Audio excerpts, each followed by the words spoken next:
Bem, meus irmãos, nós estamos agora, né, iniciando às 17 horas dessa sexta-feira, dia 30 de outubro de 2020, o estudo do livro Nosso Lar.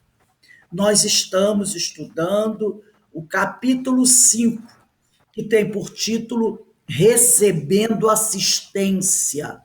Semana passada nós iniciamos o estudo desse capítulo e hoje nós iremos dar continuidade a esse estudo. Nós estamos aqui,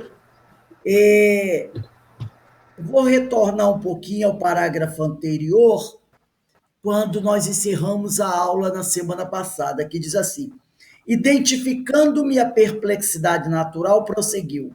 Nosso lar não é estância de espíritos propriamente vitoriosos. Se conferirmos ao termo vitoriosos, sua razoável acepção, sua provável acepção. Somos felizes porque temos trabalho e a alegria habita cada recanto da colônia, porque o Senhor não nos retirou o pão abençoado do serviço. Então, aqui ele está fazendo louvor ao trabalho do bem. E aqui iniciamos o nosso estudo de hoje. Aproveitando a pausa mais longa, exclamei sensibilizado. Aí André Luiz falando, né? Continue, meu amigo, esclareça-me. Sinto-me. Rose, Oi, boa tarde. boa tarde. Onde está? Nós estamos no parágrafo 5 de Nosso Lar. Eu sei, mas qual é o capítulo? É o capítulo 5. Estamos no Tá bom, capítulo 5, tá bom. recebendo assistência, tá? Tá, Eu tá. li o parágrafo anterior, eu li onde nós paramos, o parágrafo que nós encerramos na aula passada. Agora eu estou dando continuidade. Então ele diz assim: aproveitando a pausa mais longa, diz André Luiz, exclamei sensibilizado. Continue, meu amigo, esclareça-me, sinto-me aliviado e tranquilo. Não será esta região um departamento celestial dos eleitos? Lísias sorriu e explicou. Recordemos o antigo ensinamento que se refere a muitos chamados e poucos escolhidos na terra. Então, eu agora vou abrir o ecrã para darmos continuidade ao nosso estudo.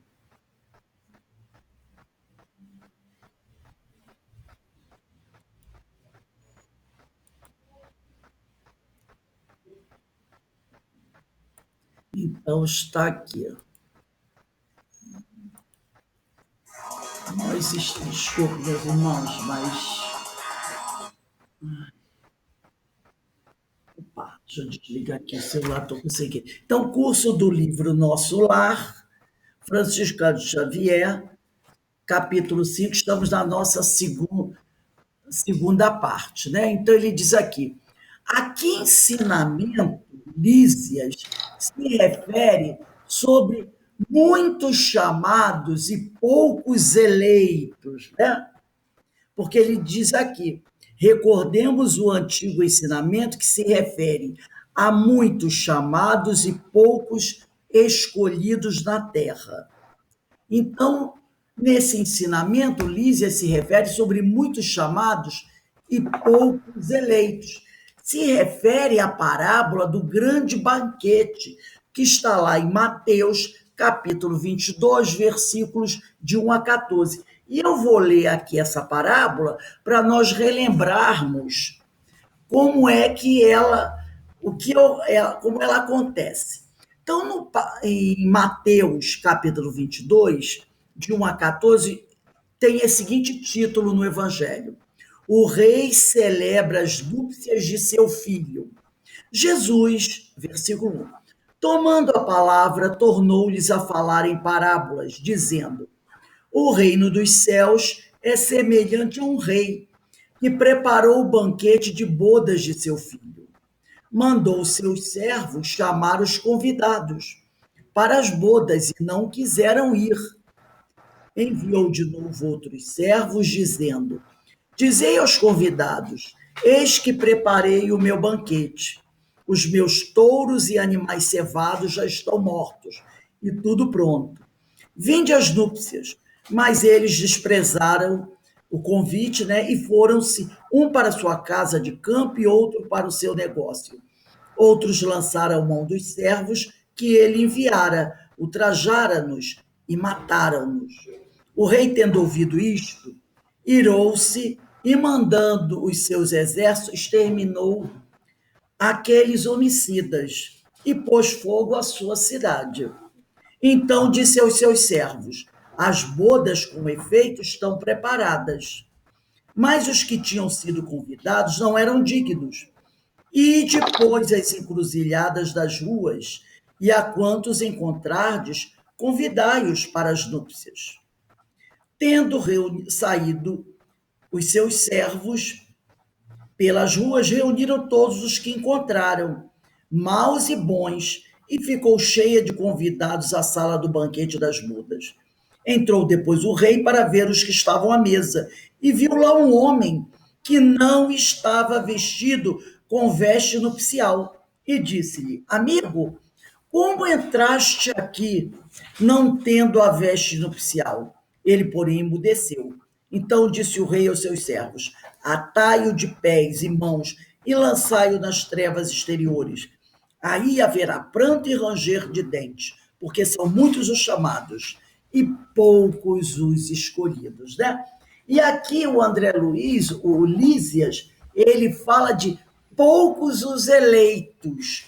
Ele usa o termo eleitos, não é? E, na realidade, são poucos os escolhidos. Ele troca a palavra escolhido por eleitos. Então, essa passagem que Lísias aqui está falando se refere à parábola do grande banquete, onde Jesus ensina que não basta ser convidado ou sentar-se à mesa para participar do banquete celestial. É necessário ter puro coração e praticar as leis divinas e assim ser merecedor de entrar no reino dos céus. Então, não basta ser convidado ou sentar-se à mesa para participar do banquete. É necessário ter puro coração e praticar as leis divinas. Então, é necessário estar purificado ou buscando se purificar. Então, o espírito que está na sua luta, no seu trabalho, buscando a sua renovação espiritual, ele está se elevando espiritualmente. E ao se elevar espiritualmente, o seu perispírito também se purifica, porque é uma consequência.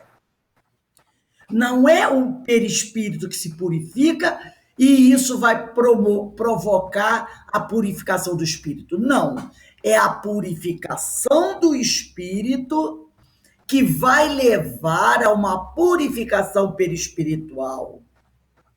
Então, não basta a pessoa desejar ser feliz.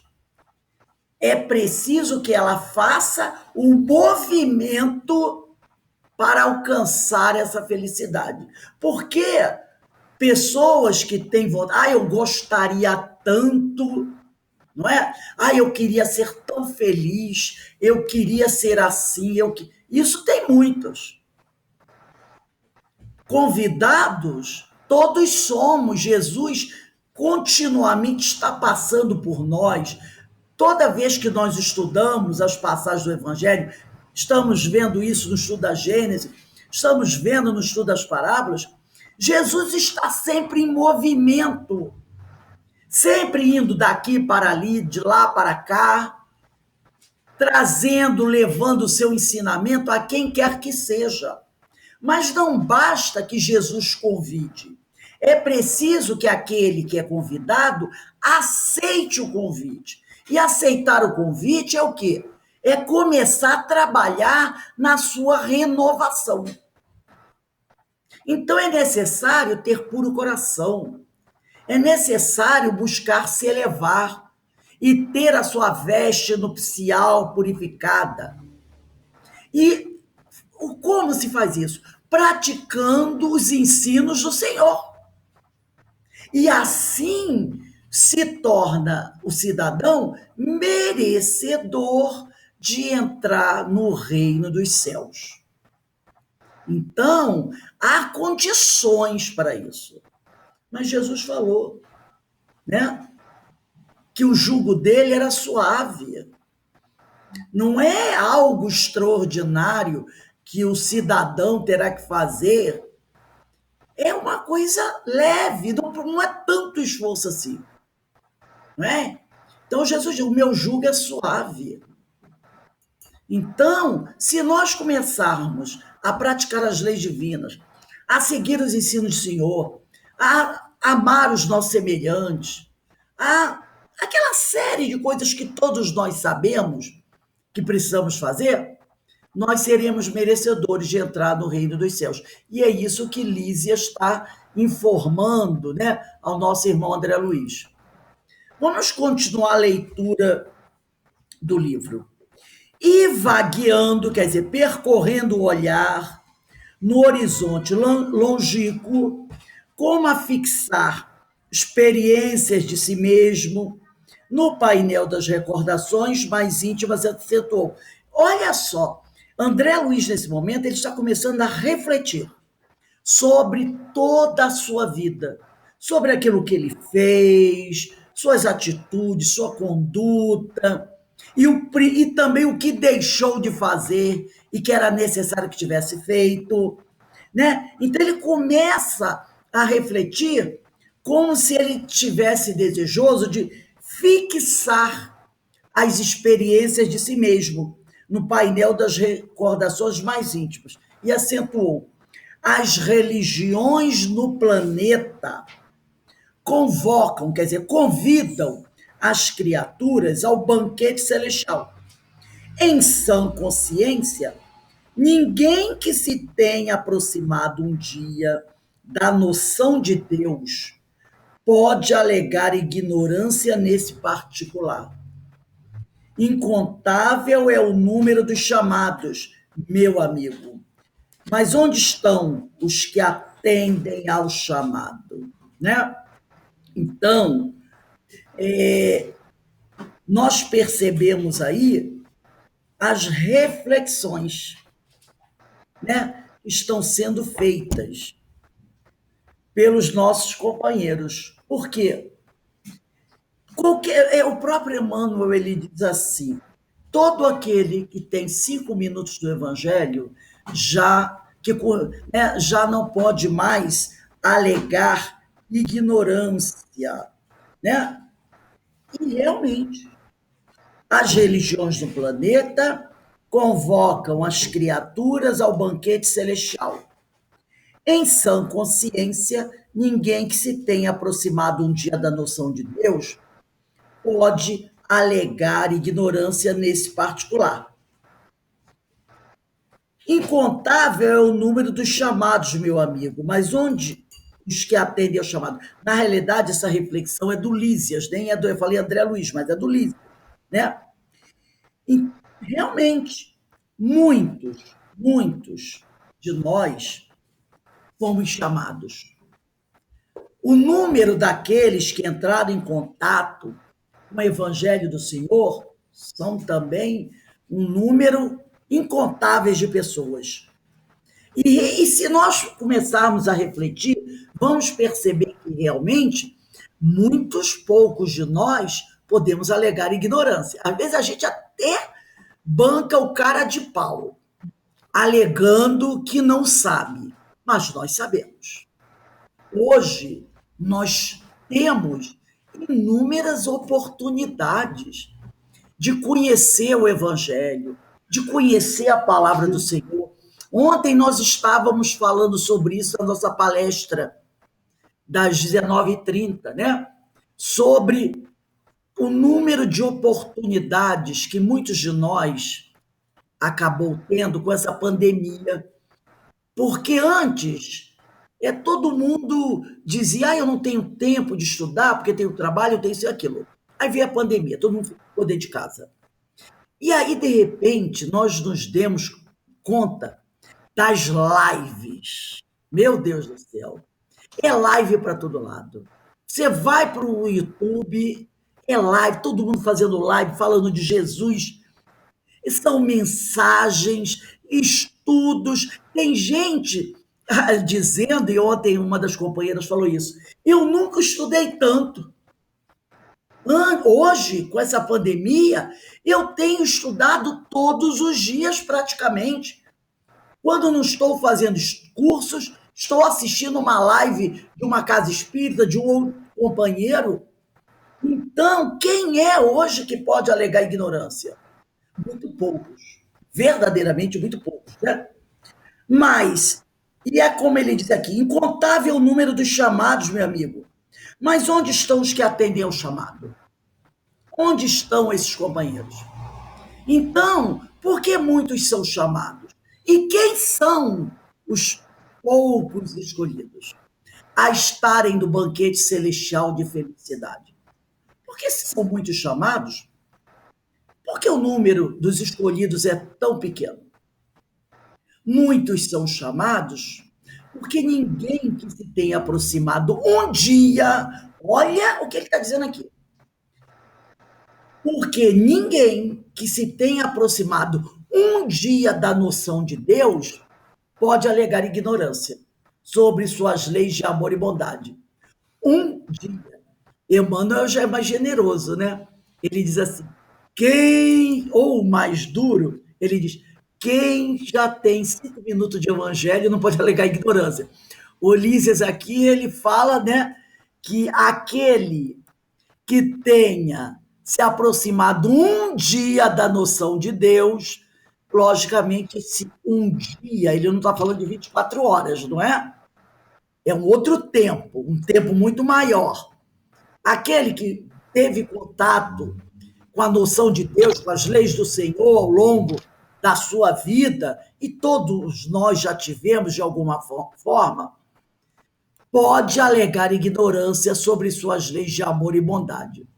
E os poucos escolhidos são aqueles que se esforçam para não se desviarem do bem na jornada terrena. Repare que o Lísias não falou, são aqueles que já se encontram muito evoluídos, ou em outro patamar. Ele não falou isso.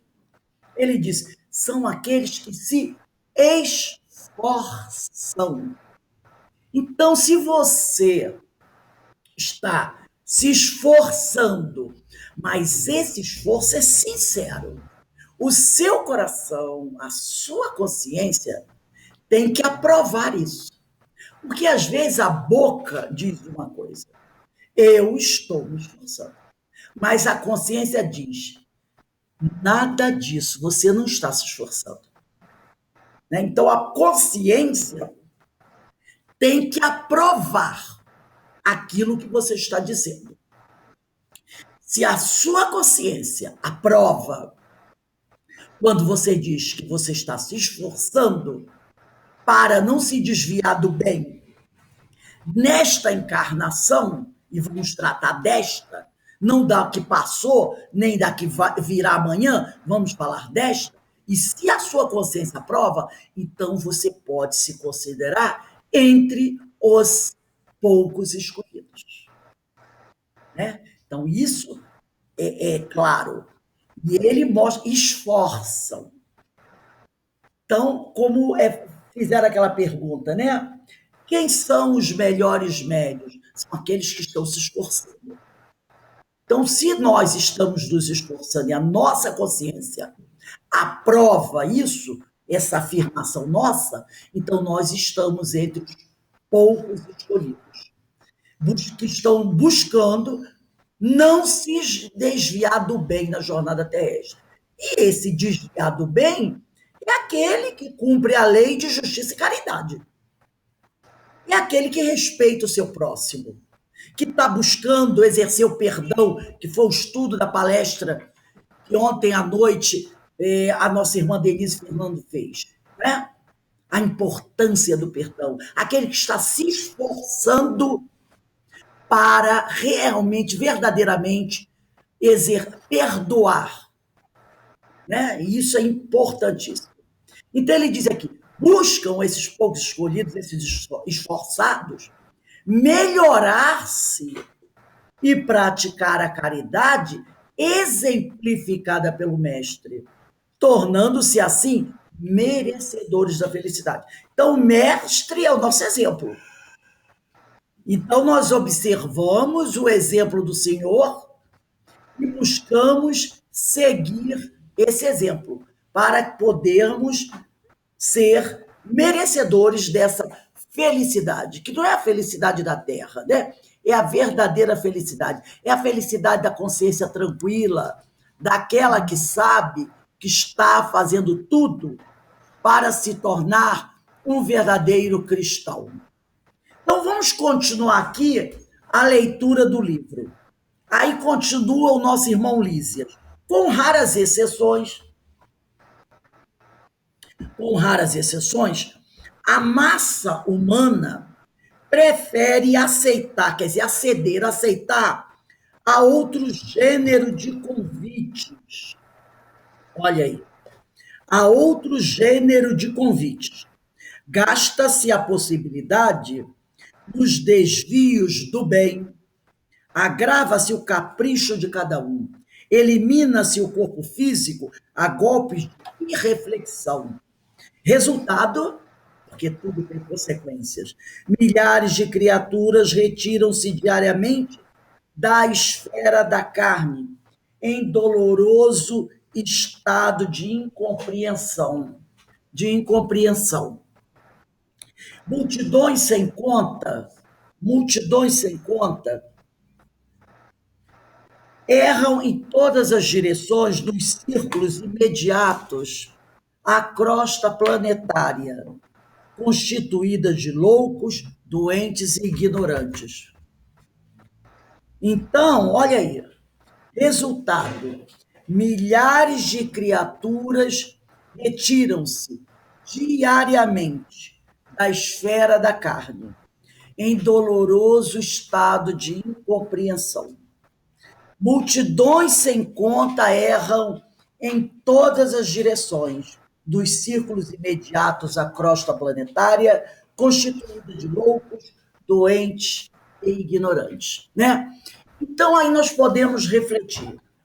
Em que circunstâncias ocorrem esse outro gênero de convite? Porque ele fala aqui, ó, com raras exceções, a massa humana prefere aceitar a outro gênero de convites. Então, que convites são esses? Então, gasta-se a possibilidade nos desvios do bem, quando a vida nos oferece a oportunidade de agirmos na caridade, na solidariedade, no trabalho edificante e fraterno. É verdade. Como eu falei anteriormente, né? O Senhor está sempre nos fazendo inúmeros convites, né? E nós, o que nós estamos fazendo? Nós estamos simplesmente não atendendo a esses convites. Simplesmente nós ignoramos a oportunidade. Nós não damos atenção. Nós simplesmente fazemos assim, fingimos que ouvimos, fingimos que participamos, fingimos. Gente, eu vou pedir a vocês um minutinho só, porque tem um probleminha aqui.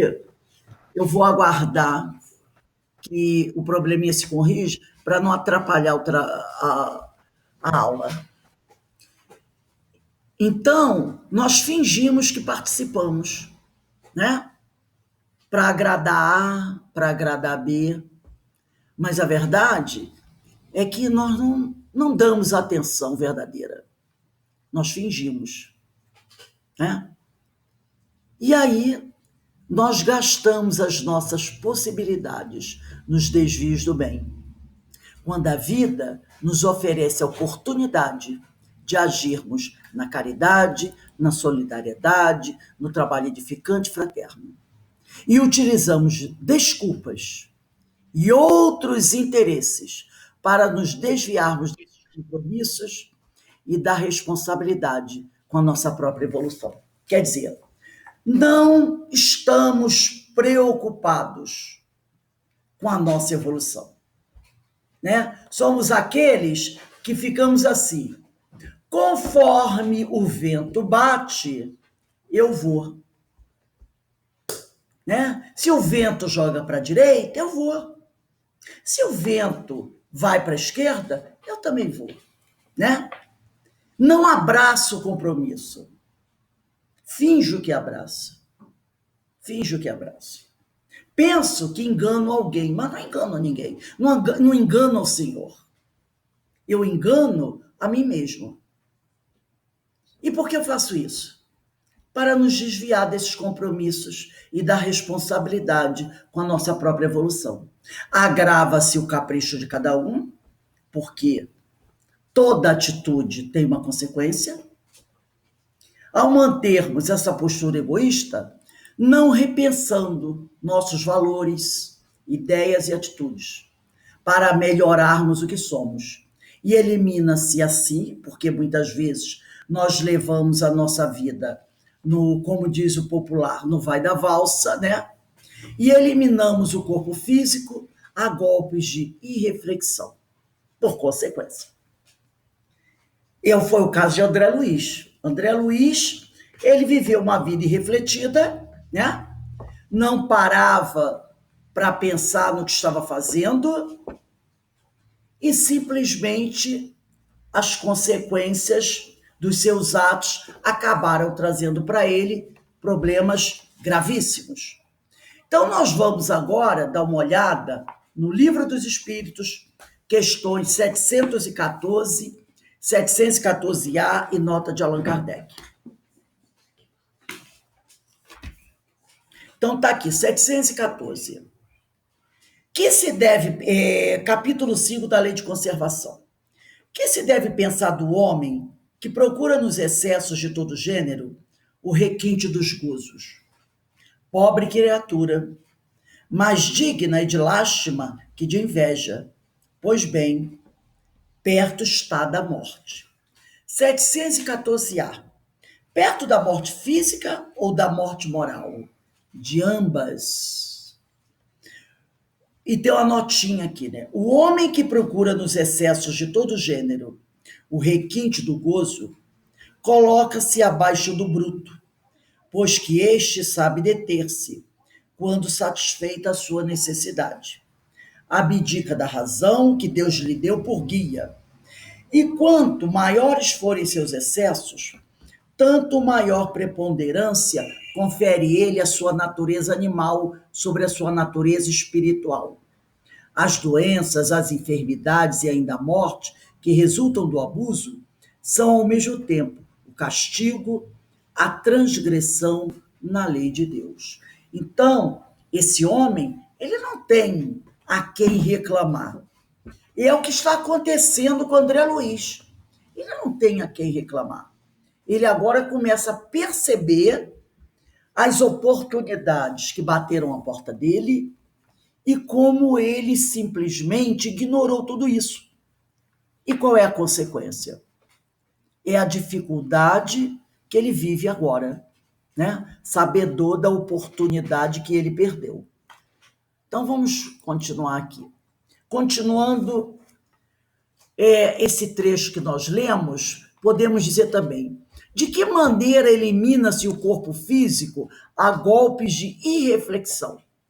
As ambições materiais, as paixões e as imperfeições morais desenfreadas condicionam a mente em suas próprias emanações de desequilíbrio, né?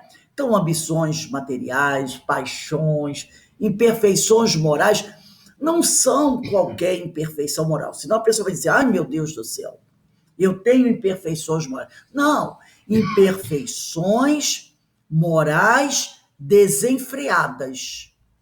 Acabam, né, condicionando a mente em suas próprias emanações de desequilíbrio. Lembra que nós já estudamos sobre a atmosfera espiritual? Né? Essa atmosfera espiritual é a energia que nós vamos liberando, a nossa mente vai liberando.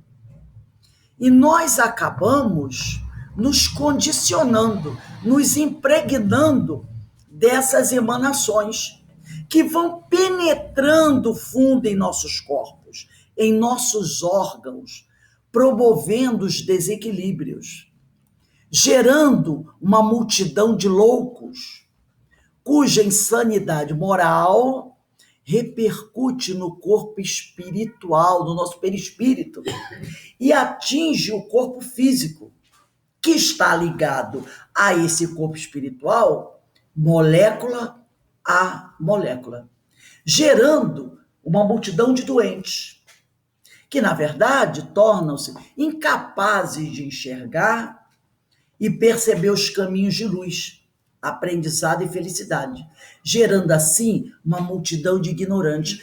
Aí, o ignorante, vamos tomar cuidado, não é aquele ignorante que a gente costuma de falar por aí.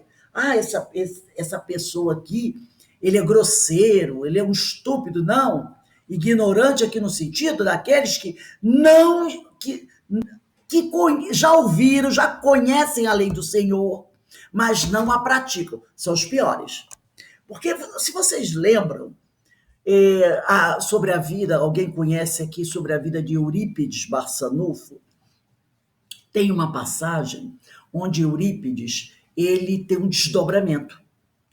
E quando ele se percebe, ele está num lindo jardim. E ele olha a uma certa distância, ele vê um homem que na hora ele não consegue identificar. Então ele vai se aproximando e ele reconhece Jesus. E ele percebe que Jesus está chorando. E ele vira-se para Jesus e diz: Senhor, o senhor está chorando por causa das guerras que os homens promovem? O senhor está chorando por causa da corrupção, por causa dos homens maus? E Jesus olha e diz: não, meu filho, eu estou chorando por causa daqueles que conhecem os ensinos do Senhor, as leis do Senhor, e não a cumprem. É por aqueles que tiveram a oportunidade de conhecer os ensinos do Senhor, que tiveram contato com o Evangelho, que foram tocados, mas não buscam seguir, colocar em prática os ensinos do Senhor. Esses são os verdadeiros ignorantes, que destroem a oportunidade que lhes foi concedida para se aperfeiçoarem e evoluírem. Né? Aqueles que tiveram a oportunidade da reencarnação, de viverem hoje uma vida corpórea, tendo a oportunidade de renovar a sua conduta, de se esforçar, de procurar seguir os exemplos do Senhor. Esses são os verdadeiros ignorantes, que têm essa oportunidade, mas simplesmente a ignoram. Dizem assim muitos: na próxima reencarnação, deixa essa aí, na próxima, e não aproveitam essa oportunidade, não é? Alguns são até tolos, né? Que pensam que estão até enganando ao Senhor, mas nós já cansamos de ver que ao Senhor ninguém engana. Ele conhece a cada um de nós. Então, que nós possamos, em toda oportunidade que nos for concedida, aproveitar esse momento para aprender um pouco mais, para colocar em prática esses ensinamentos. Porque mais tarde, quando a gente ficar mais velho ou desencarnar, né? Daqui a um tempo, não importa quanto tempo isso vai ser, nem em que condições vai ser, esse daqui a pouco pode ser até amanhã, como pode ser daqui a 10 anos, como pode ser quando desencarnarmos. Vai ter um momento que a gente vai parar para refletir. E a gente vai pensar, por que eu não aproveitei essa oportunidade? Não era tão absurdo assim o que me era pedido ou apresentado. Por que eu não aproveitei? E esse momento vai chegar para cada um de nós. Então, se nós buscarmos aproveitar ao máximo as oportunidades que se apresentam, isso vai ser muito bom para cada um de nós. Muito bom mesmo. Vamos continuar a leitura do nosso livro. E notando minha admiração, interrogou: acreditaria, porventura, que a morte do corpo nos conduziria a planos de milagres? Somos compelidos a trabalho áspero, a serviços pesados, e não basta isso. Se temos débito do planeta, por mais alto que ascendamos, é imprescindível voltar para retificar, lavando o rosto no suor do mundo, desatando algemas de ódio e substituindo-as por laços sagrados de amor. Não seria justo impor a outrem a tarefa de mondar, né? Mondar é arrancar as ervas daninhas, é restaurar, seria uma palavra, né? Melhor. Não seria justo impor a outrem a tarefa de restaurar o campo que semeamos de espinho com as próprias mãos. Quer dizer, se fui eu que cometi os equívocos, não é justo que outro venha corrigir os meus erros, né? A cada um segundo as suas obras. Abanando a cabeça, acrescentava: caso dos muitos chamados, meu caro, o Senhor não esquece homem algum, todavia raríssimos homens o recordam. Gente, essa frase eu achei poderosíssima. Olha só, o Senhor não esquece homem algum, todavia raríssimos homens o recordam. Quer dizer, muito poucos homens lembram do Senhor. E quando lembram, é naquele caso que todo mundo sabe, né? Quando o circo está pegando fogo. Quando a dor bate na porta. Aí é um tal de joelho caído no chão. Essa semana eu li uma mensagenzinha numa porta, eu não me lembro se foi numa rede social, né? Ah, que o homem coloca seu joelho no chão. Normalmente, vamos botar essa frase entre aspas, o homem coloca seu joelho no chão quando a coisa está feia, quando as lágrimas estão descendo, quando ele está com medo, ou de perder um ente querido, ou quando ele está sofrendo alguma situação difícil, ou está passando por um momento difícil. Aí é um tal de, ai Senhor, livra-me Senhor, afasta de mim esse cálice Senhor, me salva Senhor, protege o fulano Senhor, não deixe isso acontecer Senhor. Aí o homem lembra do Senhor. Aí ele lembra do Senhor, né? Mas o Senhor não esquece nenhum desses homens. Mas ele diz aqui, ó, raríssimos, quer dizer, muito poucos os homens o recordam, né? Então, poderíamos dizer aqui, basta a pergunta, né? O trabalho no bem numa colônia, porque ele falou que o trabalho engrandece. Então, basta o trabalho no bem numa colônia espiritual para se purificar dos erros terrenos cometidos? Olha o caso de Lísias, ele trabalha na colônia, né? Então, nós podemos dizer que na vida espiritual, o espírito poderá melhorar-se, adquirindo novos aprendizados. O conhecimento sobre si mesmo, repensar seus valores morais e realizar o bem, claro. Porque quando nós retornamos ao plano espiritual, nós nos deparamos com a nossa realidade. Nós percebemos aonde estamos, onde falimos. E aqueles que têm um certo discernimento procuram, de alguma forma, agilizar, restaurar, né? Recuperar o tempo perdido. No entanto, isso os amigos espirituais já cansaram de dizer, é na vida física que poderá o homem efetivar o seu progresso, praticando tudo aquilo que aprendeu, apesar do esquecimento reencarnatório em experiências que lhe possibilitem corrigir seus débitos.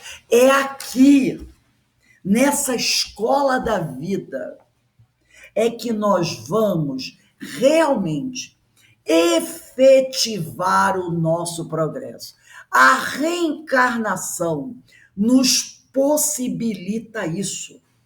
Porque se ela não fosse tão importante assim, nós poderíamos buscar o nosso progresso no plano espiritual. Então, por que a reencarnação? Porque é aqui, né? Vivendo em sociedade com os nossos entes queridos, com aqueles não muito queridos, que nós vamos aprender, que nós vamos crescer. Praticando, né? Colocando em prática tudo aquilo que nós aprendemos. E que está lá na nossa mente, apesar da gente esquecer daquilo que fizemos em vidas passadas. Mas nós temos ideia do que precisamos fazer para corrigir nossos débitos. E aqui no Livro dos Espíritos, na questão 230, nós podemos ter uma ideia disso. Kardec pergunta, na erraticidade o espírito progride? Ele pode melhorar-se muito, tais sejam a vontade e o desejo que tenha de consegui-lo. Todavia, na existência corporal, é que põe em prática as ideias que adquiriu. Então, vamos dar uma olhadinha na Gênese, capítulo 11, item 25. Capítulo 11, item 25. Vamos dar uma olhadinha aqui. O que está escrito aqui?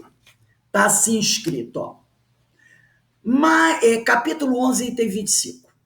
Mas a encarnação do espírito não é nem constante nem perpétua, é apenas transitória. Quer dizer, por que transitória? Porque enquanto o espírito necessitar reencarnar, tudo bem. Ele vai estar aqui, estará vestindo um novo corpo, passando por essas vicissitudes. A partir do momento que ele fizer o seu aprendizado, ele não precisará mais reencarnar. Só reencarnará no caso de missão, para ajudar. Então, a reencarnação ela é necessária para enquanto estamos aprendendo, enquanto estamos evoluindo. Então, diz aqui, mas a encarnação do espírito não é nem constante nem perpétua, é apenas transitória. Durante um lapso de tempo mais ou menos considerável, ele vive a vida espiritual, que é sua vida normal. Já estudamos isso. De tal modo que a soma do tempo passado nas diferentes encarnações é pouca coisa, comparada àquela dos tempos que ele passa no estado de espírito livre. Então, se nós pensarmos assim, nossa, eu vivo aqui 80, 90 anos, quantas encarnações eu já tive, né? Uns dizem 50 mil, outras dizem 30 mil. Bem, se nós somarmos todo o tempo que nós estivemos encarnados, vamos imaginar que nós tenhamos tido 30 mil reencarnações. Nessas 30 mil reencarnações, quanto tempo estivemos encarnados? Mas isso é pouca coisa, comparado ao tempo que nós viveremos como espíritos livres. porque nós somos espíritos imortais. Então, o sujeito ficou 1 milhão de anos encarnado, somando todas as encarnações. Isso não é nada comparado à eternidade do espírito, né? Então ele fala, no intervalo de suas encarnações, o espírito progride igualmente, no sentido de que aproveita para seu adiantamento os conhecimentos e a experiência adquiridos durante a vida corporal. Falamos de espírito chegado ao estado de alma humana, tendo a liberdade. Olha só, falamos de espíritos chegado ao estado de alma humana, tendo a liberdade de ação, a consequência de seus atos. Ele não está falando daqueles espíritos primitivos que ainda não alcançaram a idade da razão, tá? Ele examina o que fez durante sua estada terrestre, passa em revista o que aprendeu, reconhece suas faltas, elabora seus planos e toma as resoluções pelas quais conta conduzir-se em uma nova existência, tratando de fazer o melhor.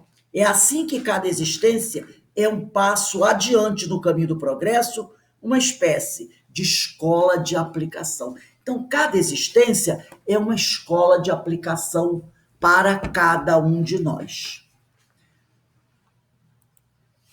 Vamos continuar aqui o nosso texto.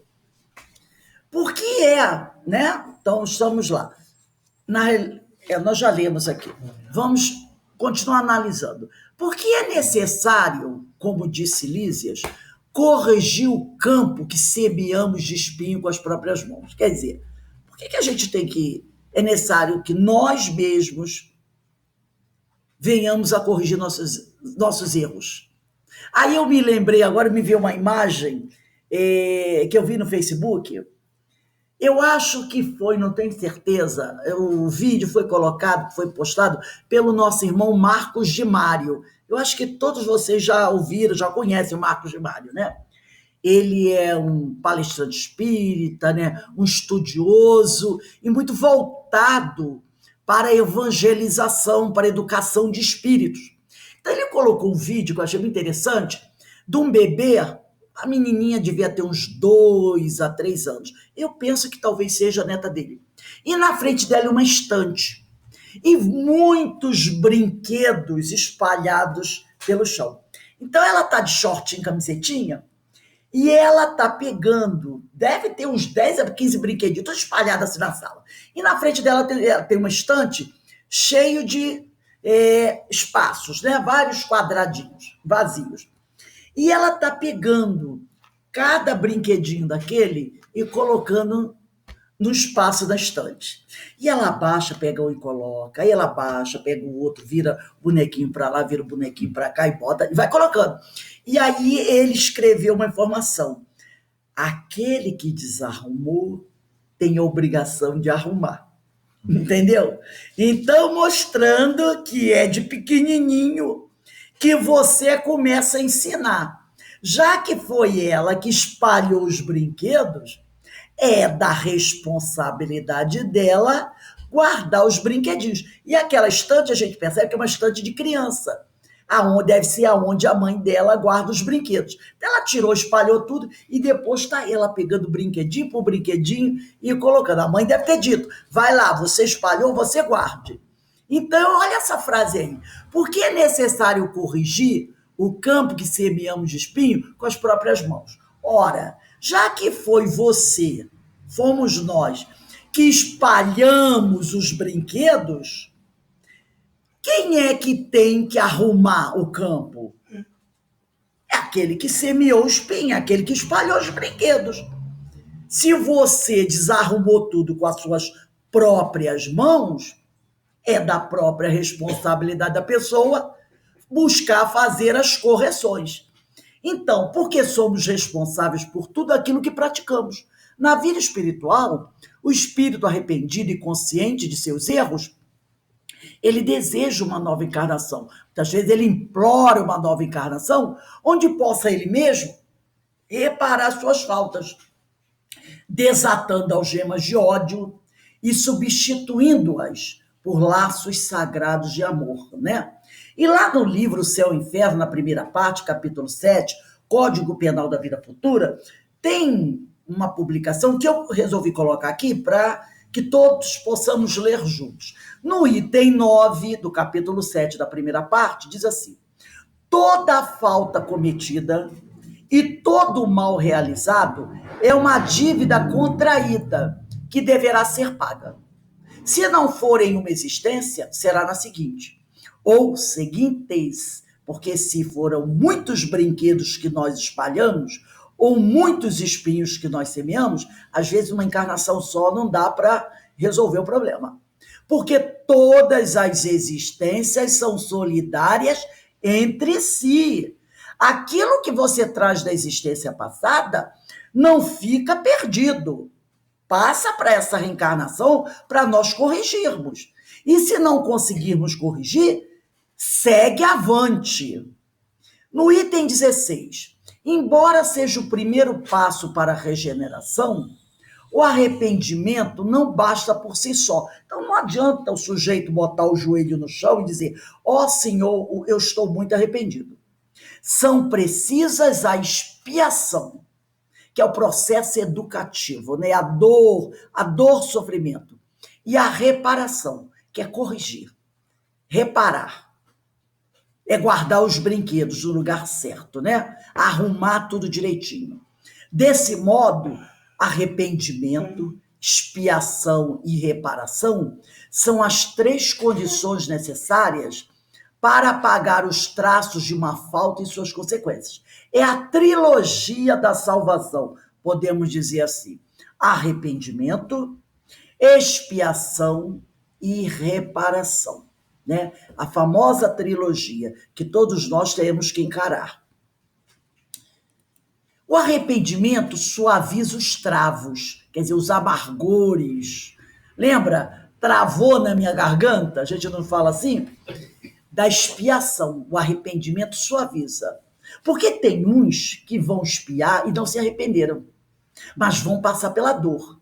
Aí é uma dor muito dura, muito dura. Mas quando você se arrepende, o arrependimento ele vem suavizando a expiação, abrindo pela esperança o caminho da reabilitação.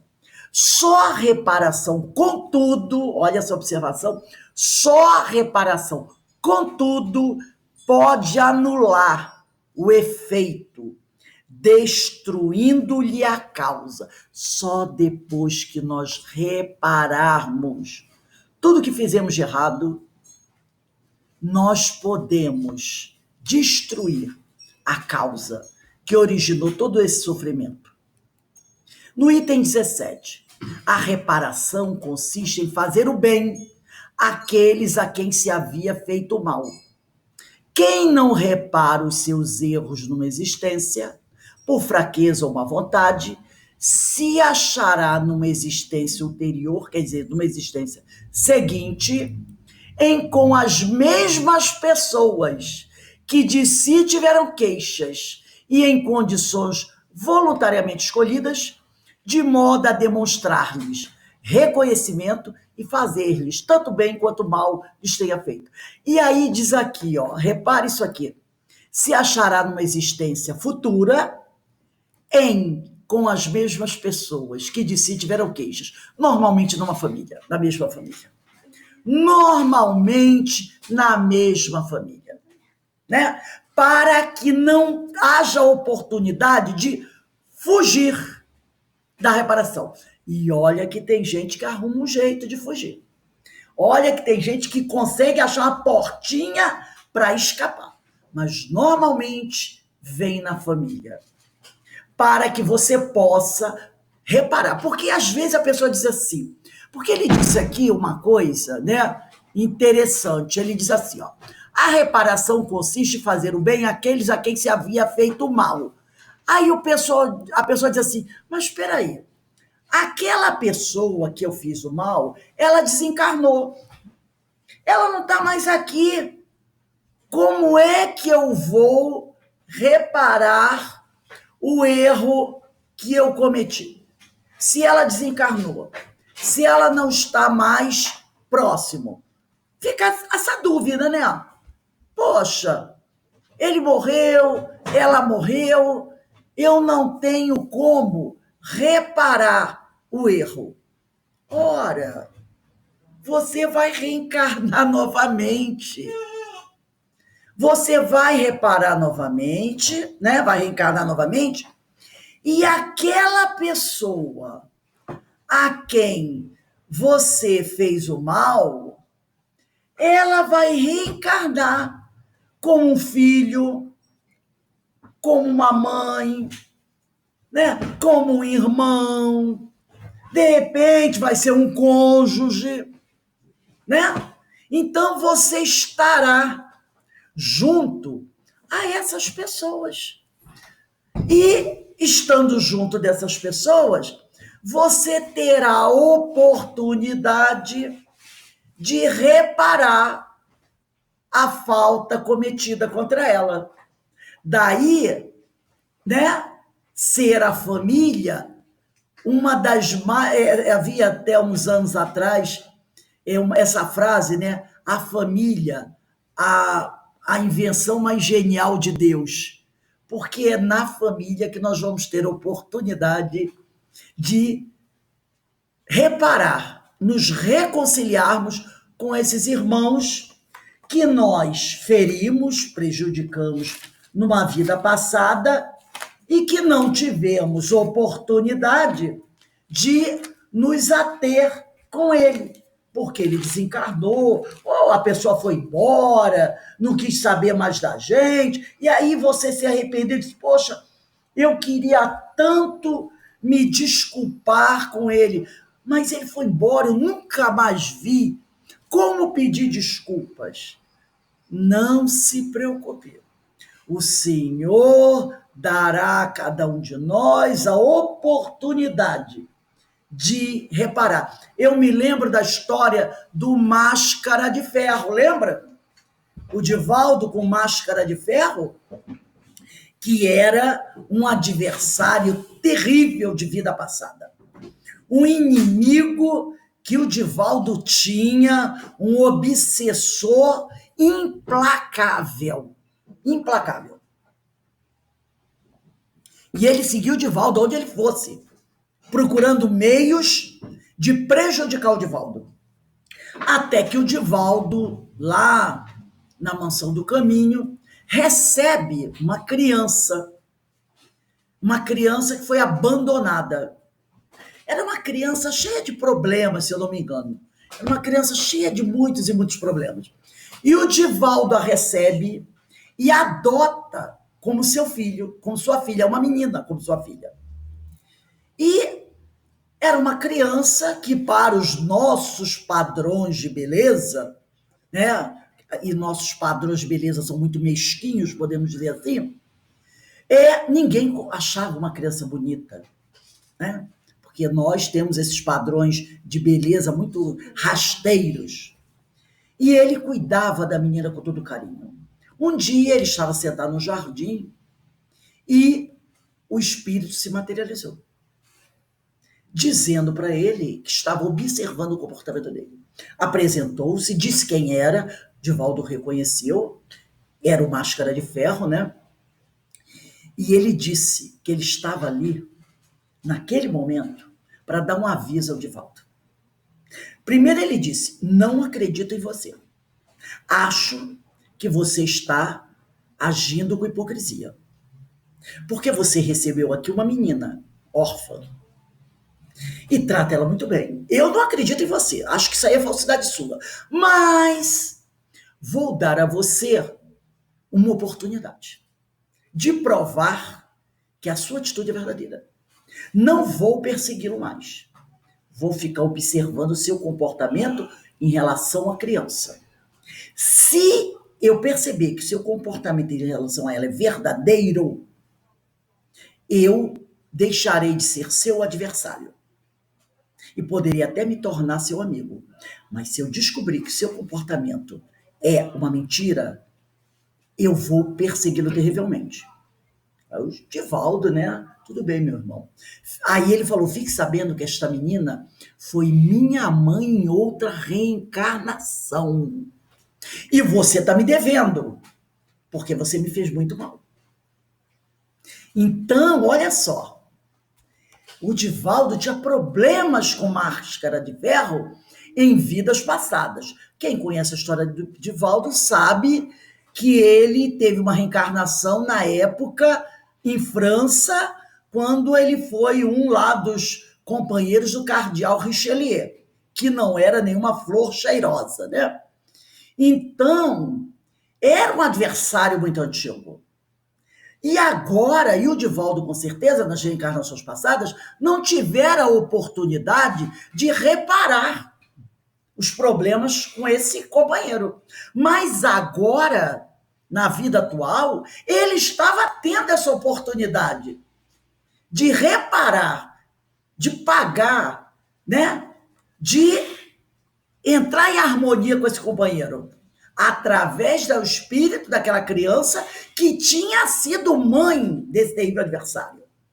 E o adversário pensa, se ele cuidar bem da minha mãe, eu... Então, olha a oportunidade que Deus concedeu ao Divaldo e esse irmão de se reconciliarem. Já que eles não conseguiram em vidas passadas, porque com certeza esse problema deles atravessou várias reencarnações, agora eles não vieram na mesma família, mas um elemento chave da vida de um dos adversários, que era a criança, que fazia parte do coração do Máscara de Ferro, estava agora sob os cuidados do Divaldo. E essa criança seria esse elo de amizade, de perdão entre esses adversários, né?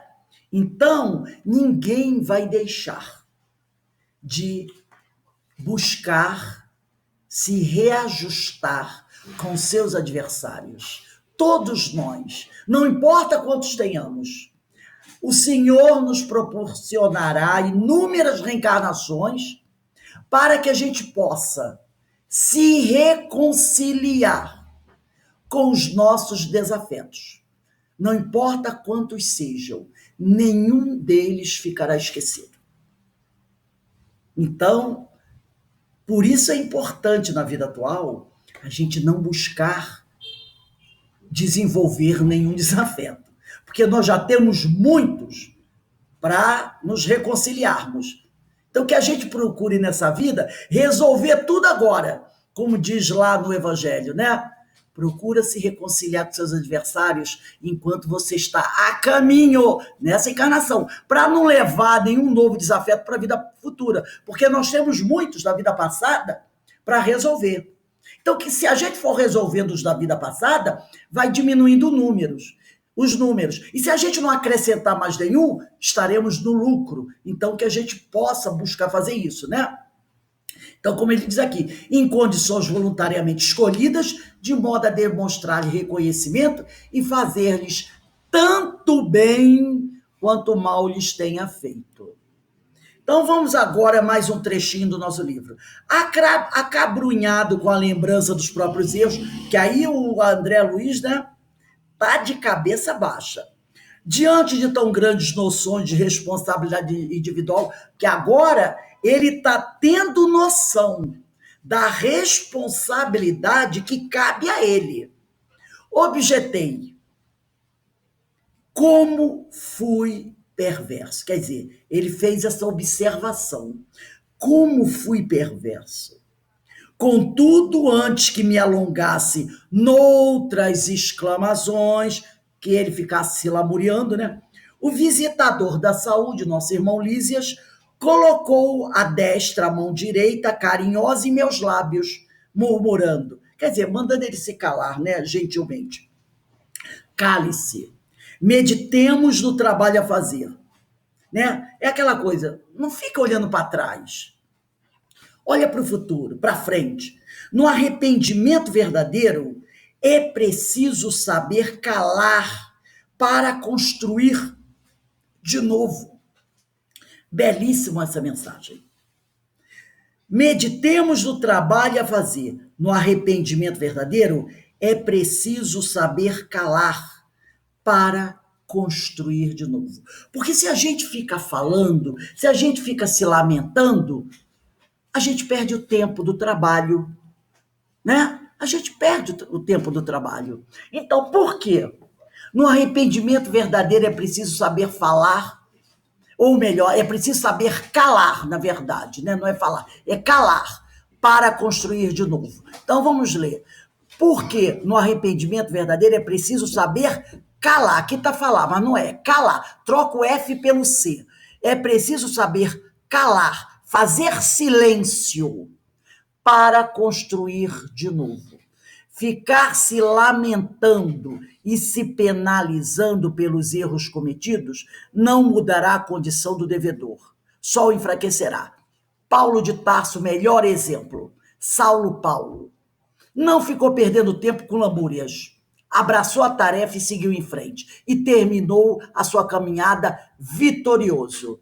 Né? É preciso repensar suas próprias atitudes, identificar suas imperfeições, se fortalecer e buscar a reparação necessária, se propondo a um recomeço. Né? Então, vamos aqui ao nosso Livro dos Espíritos, na questão, no comentário da questão 975.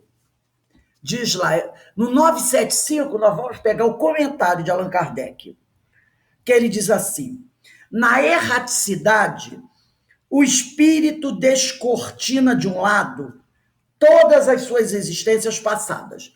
É aquela coisa que nós já falamos, as relevantes, né?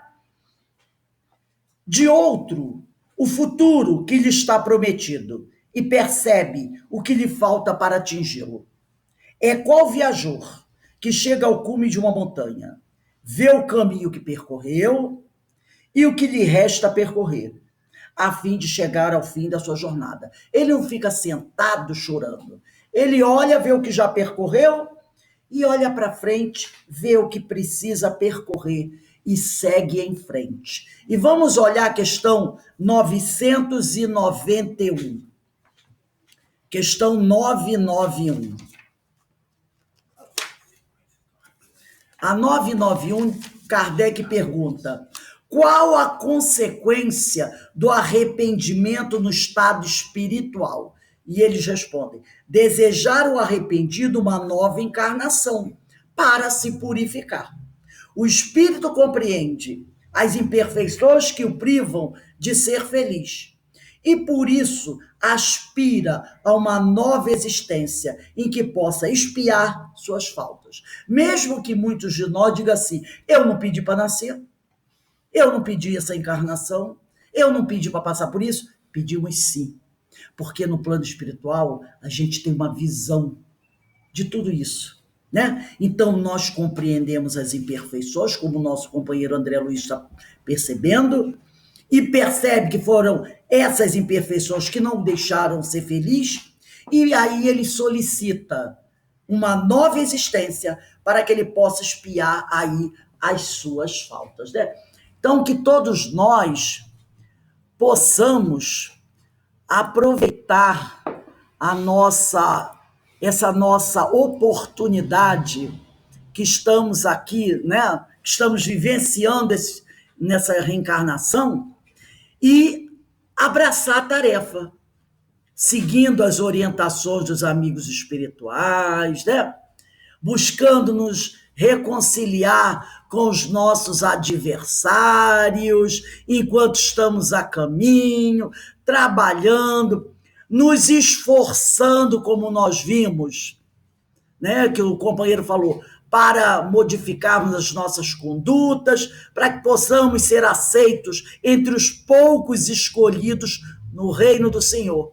E assim crescer, progredir, para que um dia a gente não tenha mais a necessidade de reencarnar para expiar e reparar faltas, e sim para trabalhar em nome do Senhor, numa missão, não é?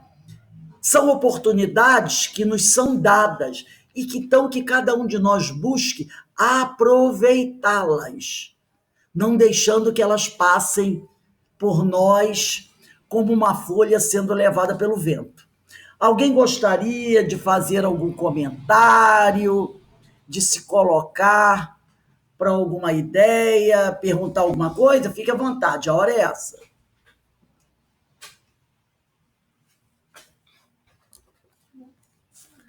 Tá tudo bem?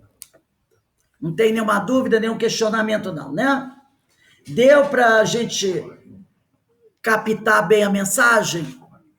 Eu achei que nesse capítulo, o nosso amigo Lísias, ele foi muito feliz fazendo Divinamente, Rose, essas divinamente. observações para o André Luiz, não é?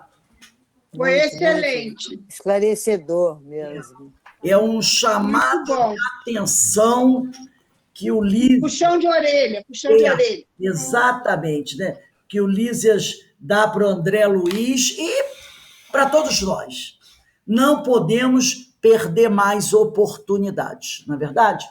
Então, meus irmãos, nós vamos dar uma paradinha agora, de 15 minutos. Quando for 18h30, nós retornaremos para o estudo das parábolas.